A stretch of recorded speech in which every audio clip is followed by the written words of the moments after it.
I'm Paolo del Rosario. Let's get you up to speed with some news that you could use right now. Rise and shine, beautiful people. I'm Anne Asis-Carilo, TGIF, and nothing's gonna stop us now from bringing you a whole lot of energy, good vibes, and inspiration. And happy Friday. I'm Monique Tuzon. Your mornings are definitely mo fun with us. Join us in the next hour for stories and conversations that matter. Speaking of conversations that matter, I would like to call out, yesterday we had a little tiff here with my pronunciation. And guys, guess who was right? Who was right, Paolo? Ikaw! No, It's Bondi I was ready. Bondi. Y'all were ready to fight me. I was not. Yes, you also Yes, were on you Paolo's were also team. gonna Don't fight. You were also even. gonna fight that. No, and that's the reason Yes. why we actually wrote a public apology that was not included in the script because apparently it's not professional. Pero, alam mo, we just want to say sorry to Mo. She is our resident pygmy hippo on the show. And tama siya, it's Bondi. Yeah, it is Bondi. Bondi Yeah. Beach. Thank you oo. guys. I Yes. accept the apology. Thank you. Akala namin yung accent lang nila eh, no? That's why Bondi. it's Bondi. Bondi. Because when you say good day, it's good day. Good day. Exactly. Yeah. Oh, diba? But anyway, before we Anyway, get on to thank you talking for the about the apology. Australian accent at makancel po kami, now our guest today is one of the country's heroes in this year's Paris Olympics. Boxer Aira Villegas brought pride and honor as she secured a bronze medal in the inaugural women's light flyweight event in Paris. Now, she joins us live in studio. It's a beautiful day, Aira. Magandang umaga. Morning po. Buti na nagising ka. Oo. So, galing kang late for the holidays, tama ba? Yes po. Oo. So, first of all, Merry Christmas. Merry Christmas. Let's look back at yung 2024 mo kasi it was a roller coaster. Naalala ko, I was there when you failed to qualify the first time sa Paris ng Asian Games. Naalala ko kasi first bout, talo ka na. Yes po. Oo, tapos nag-qualifier ka So, para sa quota, di ba? yes. And then all of a sudden, nandun ka sa Paris. Gano'ng ka roller coaster yung 2024 mo? Roller coaster. Okay naman yun po yung 2024 but the 2023, it's not Oh. good. And then the 2024 po, doon po ako bumawi kasi this year po nakuha ko pa yung unang gold ko, then qualify, and then the Olympics. So it was good po.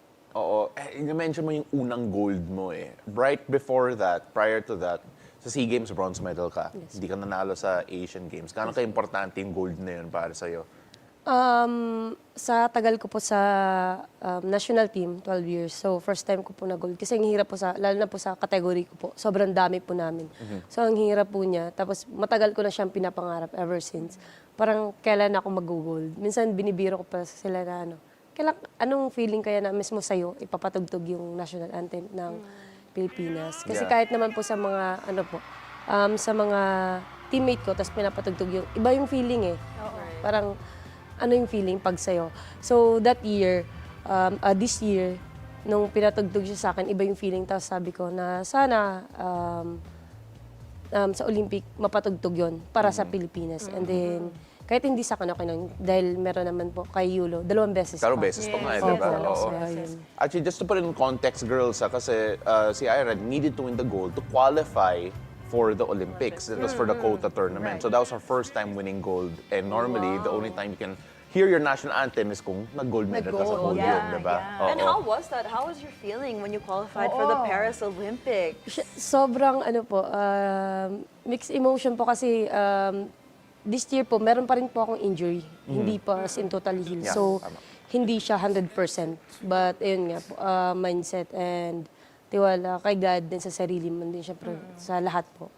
And how were your preps for the Paris Olympics? Did you really feel pressured or were you just like, I'm just gonna go there and do my best? Hindi naman po, hindi po ako na-pressure dahil hindi ko pa pinapressure yung sarili ko. Kasi po, the more ko mo pinapressure, masyadong, hindi mo magagawa yung mga plan and everything na pinaghirapan mo. So ako po parang, naka-mindset lang po ako dun sa training ko kung ano yung ginawa ko. And then, mahilig po kasi ako parang, before I sleep and paggising ko sa umaga, parang nag-affirm pa ako na today, ganito. May sinasabi ako lagi sa sarili ko. And then, and parang like nung, qualifying and then Paris. Before the qualifying, lagi ko sinasabi na magka-qualify ako, mag-Olympic ako. And then, nung nasa Olympic na ako, and then, magme-medal ako sa Olympic. So, ayun. And yun you yung did. Yun yung affirmation mo, no? Yes, Every po. day na magkaka-medal ka. Manifestation. Alam mo, curious ako, anong feeling like when you're there? Pag lumalaban ka na, naiisip mo pa ba, oh, kailan may medal ako? Or you're just caught in the moment? Nung nasa Olympic na po ako, pag palabas po ako, wala na po. As in totally, po ako, focus po ako dun sa kalaban ko. Wala akong pakialam sa paligid ko. So, yung focus ko po is yung game ko and coaches. Kung ano yung binibigay na instructions sa akin ng coach, yun ang kailangan ko sundin. Tapos yung game plan. And then, syempre, yung kalaban ko kasi pinapanood ko sila bago po yung laban. Pinag-study. Yun lang po. So, yung pressure, wala po talaga, hindi po ako nag-iisip kung anong isip mo. Basta ang importante is, gagawin ko yung best ko and then, yun nga po yung parang gusto ko magka-medal. Any medal, basta magbibigay ako ng medal sa Pilipinas. And you did get the medal. Yeah, bronze medal. No, and the interesting thing is, kahit sa boxing, kahit mag-isa ka sa boxing, sa ring, team sport pa rin siya eh. Kasi grabe yung samahan ninyo with sina Yumir, sina Nesty, and so on. Gano'n ka-importante yun, yung may kasama kayong Olympic medalist na talaga, na siguro mentally, in terms of yung confidence ninyo going into yung Paris Olympics? Siyempre po, sobrang nakaka-proud po na makabilang po sa sa mga Olympic medalists natin. And then okay naman po kami lahat kasi pag sa Olympic Village parang nandun po lahat and then yan nag-usap-usap minsan pero usually ako po may pagka-introvert sometimes lalo pag sa game kasi mas gusto ko focus so nasa lang po ako nasa room and then training pagising training ganun lang talaga ako kain training sa parang usually yun lang talaga po yung routine ko. Then, nag-Mets pa kayo before nag-Paris. Isang buwan ba yun na nasa Mets Halos kayo? isang buwan. Halos isang buwan. Tapos, syempre, after that, okay, bronze medal, nakadalawang gold si Kaloy, most successful Olympics natin ever. Pagbalik niyo sa Pilipinas, parang rockstar na kayo eh, diba? Yung grabe yung reception nyo, nagulat ba kayo? Siguro po sa amin po, hindi naman po masyado kasi medyo sanay na rin sa crowd po. Lalo na po sa ring nga. So, ayun. Parang yung feeling lang is sobrang grateful po sa lahat po and then bless sa natanggap po. When you won the bronze medal in Paris, who was the first person you called back home? I'm sure your family. Yes po. Siyempre po yung mother and father ko po. And how did they receive it? Sobrang saya po nila, syempre, tsaka naiyak po. Kasi po, ginagawa ko po talaga yun before pa po kasi, ever since po kasi nag-start ako ng boxing, sila po talaga yung inspiration ko na makaahon po kami sa kahirapan. Yun nga yung gusto kong tanongin. How did Aira Villegas start in boxing? Paano ba nagsimula? And yun din ba yung path na gustong ipatake sa'yo ng magulang mo? Hindi po, nagulat lang din po sila kasi po, actually po talaga, sa family po namin, sa older brother and then sa pangalawa hanggang sa akin na po hanggang sa, parang nagbaboxing po. Okay. So parang nakuha ko siya doon sa brother ko. First idol ko po talaga is yung kuya ko. Okay. Kasi parang pag umuwi siya laging may medal and then sabi ko, paano niya nakukuha ito lahat? Tapos sa bahay laging may trophy and everything. Siyempre ako parang school lang, bahay, ganun. And then parang... Meron ba siyang Olympic bronze? Pinag-compare. Competitive bigla eh, no? Tapos parang I want this. Tapos parang, ayun, umuwi siya laging may pera. Tapos hindi na siya humingi kasi sa magulang namin ng pambayad sa school. Parang sa kanya na. Tapos lagi niyang binibigyan kami ng mga pasalubong niya galing ibang lugar. So parang gusto ko ng ganon. Tapos paano niya nakukuha yung pera, di ba? Tapos ibibigay niya sa magulang namin, parang hindi niya siya Tapos parang gusto ko nang pumasok sa boxing. Pero bata pa lang talaga ako, 9 years old, tinuturuan niya ako. Parang lang siya, more on defense lang para sa sarili mo. Okay. You mentioned that your brother's your boxing idol. Now, let's talk about opponents. Is there a dream opponent that you want to fight in the ring anytime soon? Yung nakatalo sa kanya dati, Yes. feeling ko. Gusto niya yung rematch. Ayun. Yun nga po. Ako po, hindi po kasi ako agad nangangarap ng kakalabanin. Parang kung sino yung nakakatalo sa akin, yun ang pinapangarap ko po. Like po, nung nag-gold po ako, unang gold ko, yung nakatalo po kasi unang nagbigay ng medal sa akin sa outside the country. Yun din po yung tinalo ko. And then, Yeah. nung qualifying, siya yung nagtalo sa akin ng World Championship. Siya din po yung tinalo ko. And then, yung mga, ngayon po, yung mga nakalaban ko, lalo na yung France po, siya din po yung nakalaban ko nung, I think it's 2002 po ata, sa Bulgaria. Siya yung nakalaban ko. So, sabi ko, nung nakita ko sila sa line-up, sabi ko, kailangan ko talunin to eh. Pero yun nga, hindi ako nakabawi doon sa Turkey. So, Yeah. sana, yun, pag nag-Olympic, para magkita pa rin kami. Kasi gusto ko talagang bumawi sa kanya. Kasi small world yung weight class ninyo eh. Parang umiikot lang kayo dun eh, no? But at the same time rin, syempre, looking forward na tayo. Eh. Tapos na yung Paris, there's a lot to look forward to. Siguro, looking outside of, going forward sa career mo, ano yung mga next goals mo muna? And of course is LA on your mind? Siyempre may konting issue ngayon tungkol sa LA kung magkakaroon ng boxing sa Olympics doon. Pero kamusta naman yung focus mo at ano yung mga goals mo, especially going into next year? Sa ngayon kasi po, after ng Olympic po kasi sa habang ng panahon po na nasa boxing ako, yung ngayon po parang nag-focus muna ako sa family ko. Pero after this, next year, parang balat ulit, training ulit. Kasi po, mayroon pang SEA Games, Yeah. Asian Games. Marami pa pong laro World Championship. So, siguro po parang yung iba, hindi ko po sasabihin kasi parang, ako po kasi yung tao, parang surprise lang, ganon. Parang tahimik like social media. Tahimik po talaga ako, tapos parang boom lang, ganon. Okay. Ganon. Tapos biglang may parada na siya. I know, right? Rockstar na siya bigla, no? You know what? I'm curious, kung hindi ka nag-training, but I'm sure your life kind of revolves around boxing and training, di ba? But when you're not boxing, anong other interests mo? Love life, Charles. Sabi nga eh. Hindi po.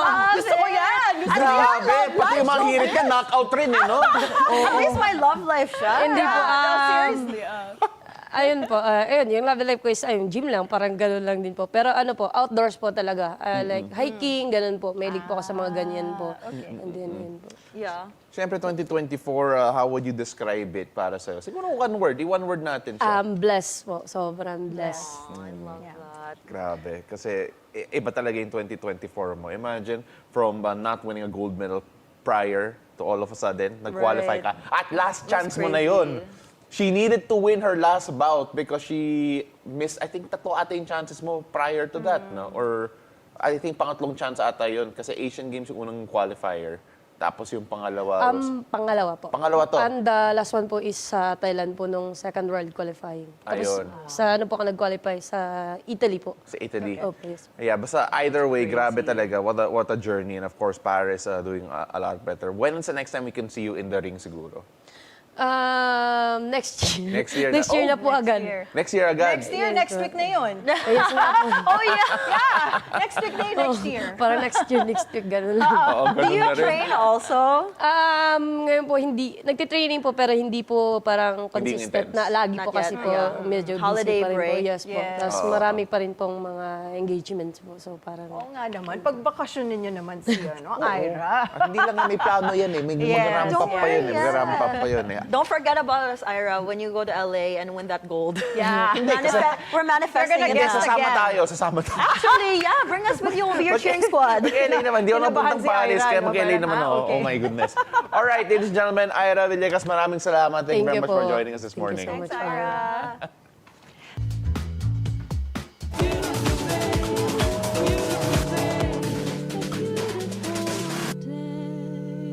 Ito po si Father Nono. Ako po si Father Fiel Pareha. Ako si Risa Singson Kaupeng. Kape at pandasal na po tayo. Ito po si Cardinal Chito Tagle.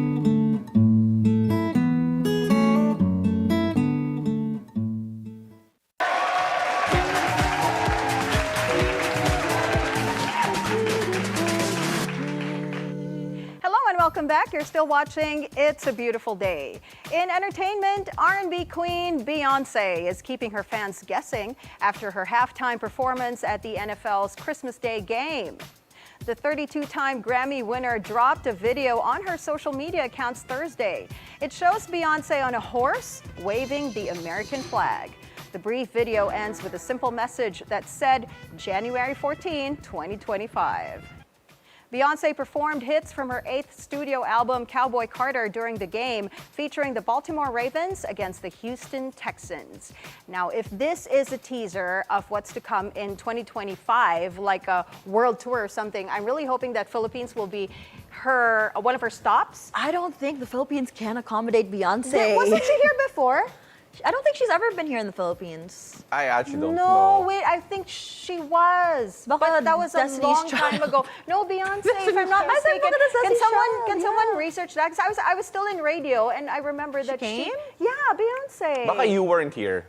Maybe. Baka, Yeah, because yeah, that was yeah. a long time ago. But I either know way- she was Beyonce. here. But if she comes back, oh my goodness, manifesting. But Girl, then well, that again- sold out yan in like a second. You know how hard it Malay is mo to get naman, concert the tickets here in the organizers. Philippines? Then, so this is the point where Anne will ask for tickets again and she won't get Yes. it. And then we'll talk about the concert afterwards. You know what? I'd be Concert sad. afterwards. You know, And Anne will be sad. I feel that someday I will get something free. But I Free do want to tickets. see Destiny's Child together. Yes, right? Yeah. Well, I forgot lang what year, but she was here before. Yeah, Beyonce. yeah, no, it's great. I mean, like it's funny because I think Pinoy should watch the NFL more, especially the Minnesota Vikings because of Cam Bynum. They're dancing. Yeah, because he's So Pinoy, good. right? And he leads the dance crew of the team every time they score a touchdown. They did the Camp Rock choreography last time against the Seattle I saw Seahawks. that. I was like, it was so on point too. It's just really good. I mean, like there's a lot happening in the NFL, entertainment-wise in Aren't general. they showing that 'cause, on Netflix already? No, they're not.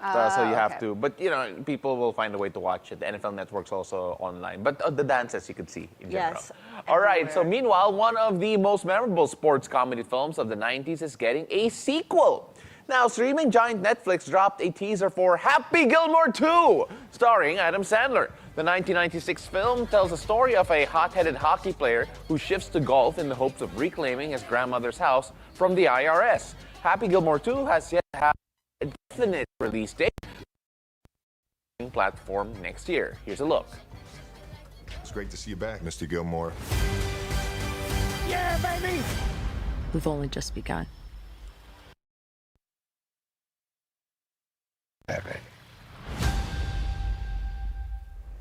It looks Looks so exciting. good. I know. can't Yeah. wait. Your age. Nagmath ako bigla. I know, I'm like, wait. No, but then yeah, fun watching that growing up. One of my favorite scenes there is when Bob Barker, the host of The Price is Right, punches Adam Sandler and screams, "The price is wrong." It's so good. It's such a good movie, and I think that probably near the start of Adam Sandler's really good run of comedy Yeah, films. he had great Yeah. movies in the Great 90s. movies, Like yeah. his comedy. Until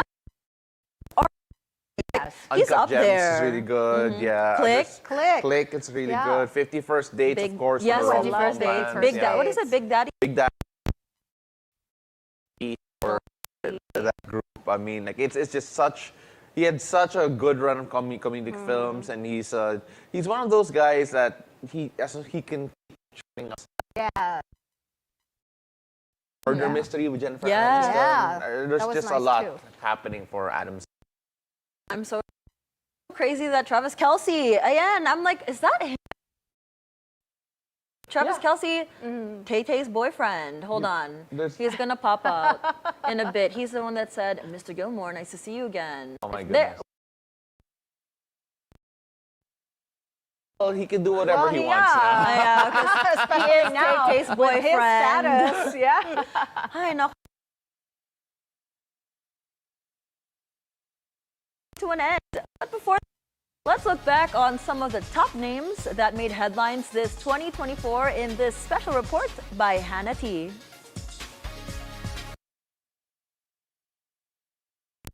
World of news and discussion.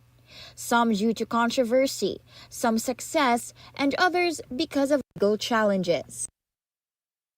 Who stood out in the year 2024. Number 10, Maris Racal.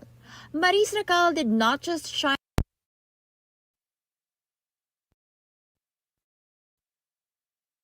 the love triangle with Anthony Jennings and his ex-girlfriend.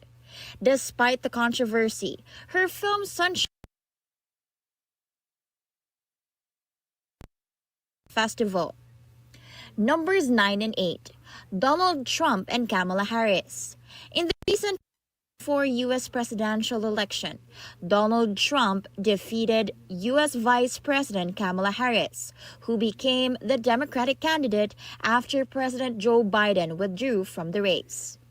A significant shift is expected in the U.S. following Trump's victory as the Republicans regain control of both the Senate and the House of Representatives. Understand, this is someone who has openly said he would terminate, I'm quoting, terminate the Constitution of the United States, that he would weaponize the Department of Justice against his political enemies. Someone who has openly expressed disdain for members of our military. Understand what it would mean if Donald Trump were back in the White House. So she just started by saying she's going to do this, she's going to do that, she's going to do all these wonderful things. Why hasn't she done it? She's been there for 3.5 years. They've had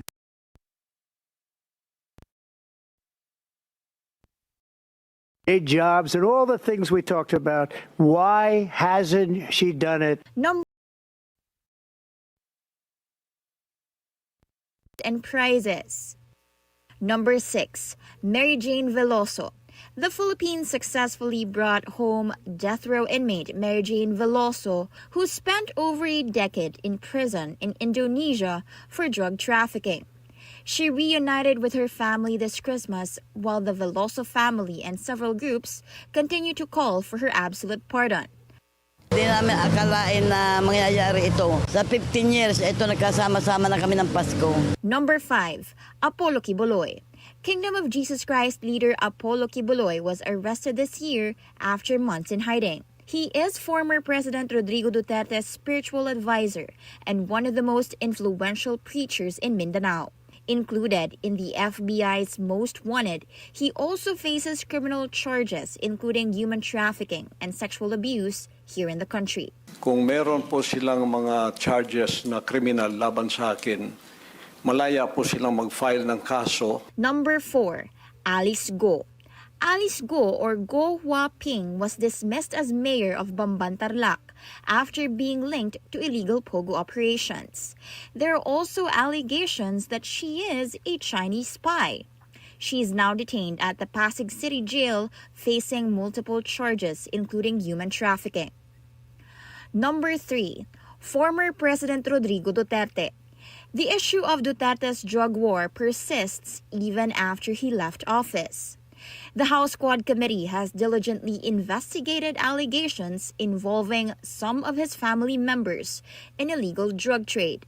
Number 2. President Bongbong Marcos. Despite the Uniteam fallout this year, President Marcos managed to sign significant laws and crack down on illegal pogo operations in the country. Effective today, all pogos are banned. His administration also continued relevant projects in infrastructure and other sectors. And number 1, Vice President Sara Duterte. Vice President Sara's name remained at the center of news this year, from the viral Zoom meeting where she made threatening remarks against the first couple and House Speaker, to the allegations of misuse of confidential funds and 3 impeachment complaints. She continues to be one of the most powerful officials in the country. In 2024, these individuals made stories of success and controversy. Who will leave their mark in 2025? Hannah T., Bilyonaryo News Channel. Getting fit and staying healthy is a consistent resolution for many of us heading into the new year. Although, let's admit it, it's easier said than done. Now, in an interview on Newsfeed at noon, an expert gives us his advice on how to achieve and make good on our fitness goals. Coach Aaron De La Cruz says, do not overthink, and as EGOT winner John Legend would have it, take it slow. Most people look at it like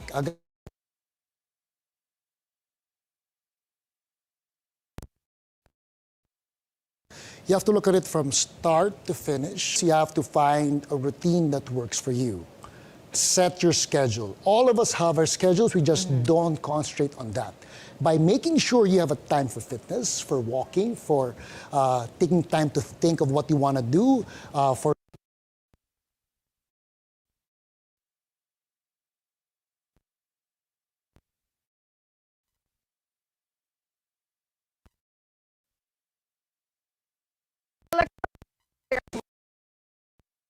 The top trend fitness for next year.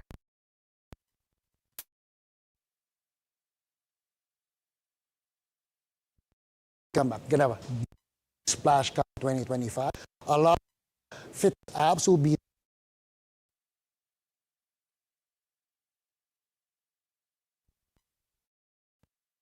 see where their goals are. A big trend is coming.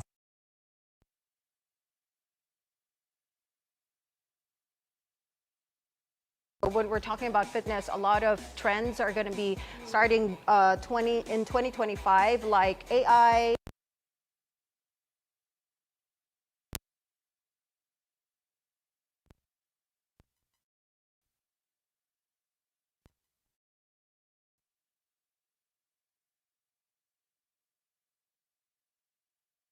I just can't imagine how you're working out and you're sweating. Yeah. Like, I feel like I'm gonna break the I think we've seen it early on. I remember during the pandemic, Steve Nash created an app to create the basketball workouts using your phone. So you could scan an entire basketball court, and then points of it would actually be inputted on your phone. So you can track stats, you can track yourself, you can see how you're moving. I can see that applied in the gym as well. And I just think it's just the evolution of things, people becoming more tech savvy. Right. You're seeing people bring tripods to monopods to the gym already, and then sticking them to wherever. The quote-unquote workout. The quote-unquote workout. But then some people, to be fair to them, some people actually use apps to track themselves. I do. I used to when I used to work out. And it's more convenient. The app. It's also cheaper than a trainer. It is. So actually, with AI coming out, if you get an AI trainer, that poses the question, will it be cheaper than an actual trainer? It will probably be cheaper. It could be, because you're just paying for the software. But then kawawa naman the trainers, because then they'll also lose their jobs. Yeah, exactly. I mean, like it's a chicken and egg thing also. Yeah. I mean, like at the same time, some people would prefer the AI because it's cheaper. I prefer the trainer because I'm lazy. I need that interaction between me and my coach. I need him to tell me keep going, because if it's just me, I will literally just lay there. If it's just the AI, I'm just gonna shut it off. Same. Yeah, so we'll see. We'll see how it all works. I think I agree. I think more and more people are getting advice from and just trying to find ways to. Because right now, even they can even give you feedback online on your form, right? Yeah. Right. So there are just so many things that could happen. It's probably it's just really all about preference. Like if you.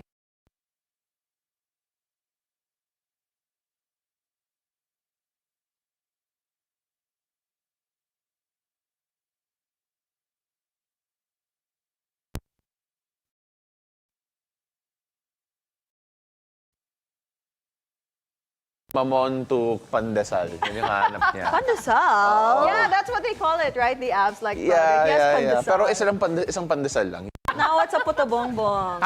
One roll of puto bongbong. So that is it for us this Friday, December 27. I'm Paolo del Rosario. Thank you very much for joining us. Hindi ako sanay na wala kang countdown. It's like I know it was so awkward. Countdown to next.